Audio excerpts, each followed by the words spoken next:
কাল দুপুরে না বাড়িতে বানিয়েছিলাম বিরিয়ানি।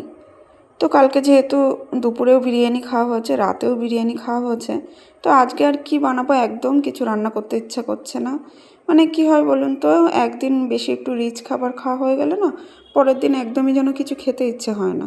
তো আজকে দুপুরে একদম সিম্পল খাবার বানিয়েছি।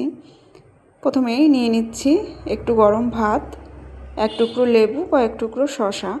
আজকে বানিয়েছিলাম পুঁই শাক আর হলো আলু, একটু গাটি কচু দিয়ে, চিংড়ি মাছ দিয়ে একটা শুকনো করে সবজি। এই চিংড়ি মাছগুলো কিন্তু একদম নদীর যে জ্যান্ত কুচো চিংড়িগুলো হয়, সেই চিংড়ি। এই চিংড়িগুলো না খেতে ভীষণ টেস্টি হয়। হ্যাঁ, এতটাই ছোটো না, এগুলো পরিষ্কার করতে একটু সময় লাগে, কিন্তু খেতে দুর্দান্ত লাগে। যে কোনো সবজি দিয়ে ভীষণ ভালো লাগে খেতে। আর ছিল সামান্য একটুখানি টক দই ঘরে পাতা। যেহেতু একটু হালকাই খাবো ভেবেছিলাম, ওর জন্য শুধু একটাই তরকারি বানিয়েছি।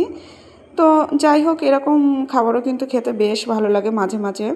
একটুখানি লেবু চিপে গরম গরম ভাতের সঙ্গে এরকম সবজি হলে ভীষণই ভালো হয় খাওয়াটা। সঙ্গে একটু ডাল হলে আর একটু ভালো হতো, কিন্তু ওই যে বললাম একটু কিছু খেতে ইচ্ছে হচ্ছে না, ওর জন্য শুধু এই একটাই রেসিপি বানিয়েছিলাম। তবে সত্যি কথা বলতে এটা দিয়ে কিন্তু আমি বেশ ভালো খেয়েছিলাম। আর আপনাদের এরকম কার এরকম শুকনো সবজি খেতে ভালো লাগে, বিশেষ করে এই কচু, পুঁই শাক, এই রেসিপিগুলো কমেন্টে কিন্তু অবশ্যই জানাবেন।